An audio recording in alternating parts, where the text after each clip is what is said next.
subject line, if I can elevate it even more?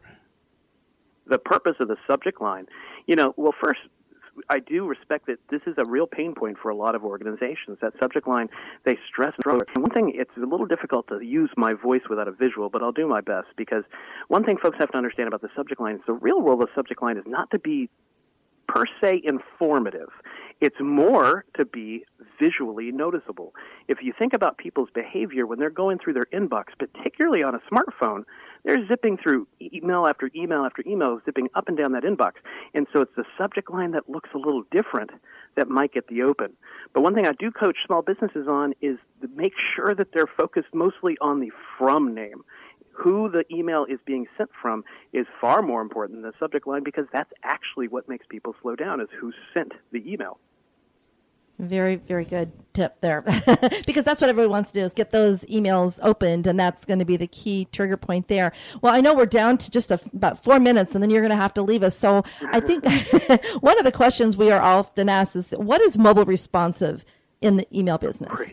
Great question. And in fact, if you could rename my position from national product trainer to guy who talks about mobile responsive a lot, it'd probably be apt. Mobile responsive should be something that every organization that does email marketing, no matter what tool they use, should be critically concerned about. What that means in a nutshell is that the email, when it's received on a PC, a Mac, or a tablet, looks one way, it looks formatted for that device, and when it's received on a mobile device, it looks perfect for the mobile device. And one thing that makes Constant Contact so great is that all of our templates are mobile responsive. The email will change itself based on the device. And the reason why that's so important is because roughly 50% of a typical audience is going to be opening an email on a mobile device. And when that email doesn't look good for mobile, a significant number of people are going to unsubscribe or even mark that email as spam. And so having an email look great on mobile is critical to growing a business. That's huge. That is huge. And I know that we share, I know when we're showing our clients, or whether in a workshop or one-on-one, we do show them the difference. And it does surprise them. They are not even aware. But we always ask, what's your behavior? I love that concept, Sherry, because if a small business owner or a small nonprofit just paid attention to their own behavior when it comes to email, they might realize that they probably need to seek out some training and get advice from folks like you, because an average email subscriber on a mobile device is only spending about 5 to 10 seconds with an email. And so an email with a lot of content and tons of things to look at that you scroll probably isn't going to be very effective for a small business. And so not only do we have to make sure that we put in content that engages an audience, but we have to make sure that that content is short and relevant enough to the audience we're sending it to, especially for mobile readers. Oh, so well said. But if it's not simple, if it's not quickly impressing your mind with some sort of organic thought, you're out of there. Life's too short. Well, one of my favorite statements to an audience, and it's very true, is that one thing we need to make sure small businesses and nonprofits out there understand is that the email is no longer the message. Used to be the message 10 years ago, 15 years ago, it used to be the message. Now the email is an advertisement for the message. People are spending so little time with an email. We need to make the impression on people, get them to click, where then they can get to the message. The message belongs on a website. The message belongs on a blog. The message belongs on social media. Where the message doesn't belong is in the email. The email is just a vehicle to get people from one place to the other extremely quickly and efficiently. That is the best tip that you have just provided for our audience by far. I mean, you've given so much information in the last 20 minutes, but that there is a trigger. And I do know myself, we're changing up our whole email, weekly email for our business tips starting this next quarter because of things we're learning from you. And that is just powerful, what you just said about that the message does not belong in the email. Well, thank you for the nice words. And, that comes to the core belief at Constant Contact, kind of coming back to the concept of why Constant Contact. Constant Contact believes that education is critical. And our internal mantra is a small business success is Constant Contact success. Constant Contact can literally not succeed unless we help smaller organizations, small businesses, small nonprofits, and our partners like you two. Unless we help them grow, we're not going to grow. And so lead the industry with education first, because that's what's going to help people become more successful. Most definitely. And that is why we have partnered with Constant Contact as well. And we introduce Constant Contact every week here on the So Social Radio Show as one of our partners, because it is an honor to be, working with them. And we're partners, and I love it. And we thank you so much, Matthew, for taking the time today and joining us. And I know we're looking forward to our next training with you. So it's going to be coming soon. It is. Thank you for having me, and I apologize to everybody for the short amount of time. I'm literally, speaking of education, jumping off of this and doing an hour-long presentation. No rest for the weary. Like we began, life is so hectic that we have to find these niches like email, like Constant Contact, to carry our marketing messages through blogs and social media to an endpoint, to a concluding point. And we really do appreciate everything that you have done for us and for our audience today. So thank you. Well, it's absolutely my pleasure. Thank you. All right. So with that, we're going to say adios to Matthew, and we're going to get talking on some more great topics we're going to continue the conversation, I should say, with email marketing. So bye-bye, Matt. Thank you again. Appreciate it. Wow, what an awesome treat. I mean, this guy, if you ever have an opportunity to go to a Constant Contact meeting and Matthew's on the list, hey, go. Definitely. It'll blow you away. You'll be so educated when you leave there. Your mind will just be rattling. Well, we drove all the way to Tallahassee to meet him the very first time and to sit in one of his trainings. And then just a few weeks ago, we were in Orlando. We're very blessed here. Our Constant Contact team, we have a group of us here in the Central Florida area that we're led by Pamela Starr, our regional director here, but Matthew does a lot of training here. So again, we're very blessed to have him. And what is great is we're able to take what we learn from him and bring to you, our audience here on the radio show, as well as in our workshops. So definitely stay tuned for more coming up on email. But let's go ahead and mention our partners here, and then get talking about email. If you have any questions that you would like to ask us, you can go to So Social Radio Show on Facebook. There is a pinned post there on this page, has a great picture of Matthew, so you know who we were just talking to. But on that pinned post in the comments, if you have any questions about email, please do post those here while we continue our show here today, responding to some questions we've received on email. So, Richard, let's give a shout out to our partners today. Well, I'd like to begin with the AVET Project. AVETproject.org on the internet. Kim and Garen Cohn do a magnificent job with the AVET Project and serving our veterans, and they go so far above and beyond that every other organization that's out there with veterans looks up to them, or should look up to them, because of their personal care and concern.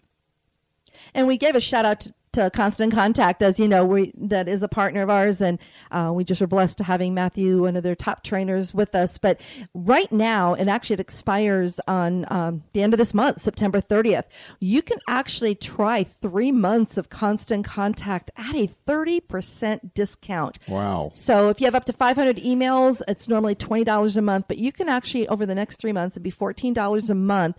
All you need to do is go to our link, and it is a bit.ly link, and I'll post that here in our post here on social media as well, but it's a bit.ly /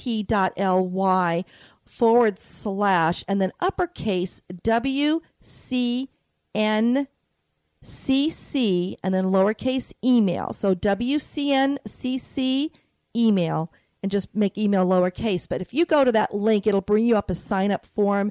You go ahead and sign up, and then when you go into the account and apply the code 2016 SAVE, that's SAVE, and that is uppercase. And again, I'll put that here on our So Social Radio Show page. So give it a try. As you just heard from Matthew, you need to. Email converts better to revenue on the internet than anything else that's out there. Exactly. Do it on that. Also want to talk about Everything Brevard. Tracy Stoddard does so much in publicizing the events and happenings in Brevard County, Florida. And, if you want to stay up to date with everything that's happening in Brevard, and get your listed business on Everything Brevard too, contact Tracy at everythingbrevard.com. Email, as Richard just said, is powerful. And one of the challenges that I hear often is, I send these emails out, but they're not getting opened. They're not getting read. I'm not really getting any results. So that's the type of questions and the conversation we want to start having right now, is just how to get those emails open. And Matthew actually shared a lot in those short 20 minutes, but the importance of knowing and understanding your subject line, not making it informative, but really making it visual. And I want to give another tip on the subject line that is another thing to think about. It's a 2-2-2 rule. That's the 3 number 2s. But and again, think of your own behavior when you have an email land in your inbox. The first thing you do look at or see is the subject line and then who it's from. So those two things are very important. So make sure that you are allowing people to know, they know who you are. So make sure that from line is from you and not from an info ad or et cetera, but your name. But the 2-2-2 rule is that when you first look at a subject line, in those first 2 seconds, that is going to determine whether or not, in the first 2 seconds, I should say, you see those first 2 words. And those first 2 words in that subject line are going to determine whether or not you open it up today. Or as I say, if you're not opening it up today, then you're putting it on your to-do list to do later. And who actually opens up emails that they flag and put away for later? Not this guy. Very rarely. My mind's on to different things. I've got other things that I want to do. I have new emails coming in that I want to look at. I want to read. I want to respond to. So, it gets back down to that someday, should I ever have absolutely nothing to do? And I am looking forward to that day sometime. Yes. So definitely keep your subject line short, down to no more. I mean, I say 3, 4, 5 words max. I mean, I think it's down to like 55 characters if you look at some of the experts out there. But you really want to make sure that, in the first 2 seconds, when your recipient sees that email and sees those first 2 words, they will have that enticement to absolutely open it up today. It has to be irresistible. Yes. And the best place to go listen, in my opinion, for how to do this is when you're driving around in your car and you're listening to radio, whether it's AM, FM, internet, it doesn't matter. Listen to the ads that are on there trying to capture you. When you're on TV in the evening, what are they saying? Especially in those 30-second commercials. Mm-hmm. What are the words they're using to get you? Because, in email, you're sitting there on your computer, laptop, desktop, tablet, smartphone, whatever, you can respond immediately. But on TV, radio, you've got to wait till you get back to that device, especially if you're driving. So just listen to those words and start jotting them down. Just, get a pen, pencil, piece of paper, and keep it with you when you're vegging out. Most definitely. And also, do not be misleading in your subject line.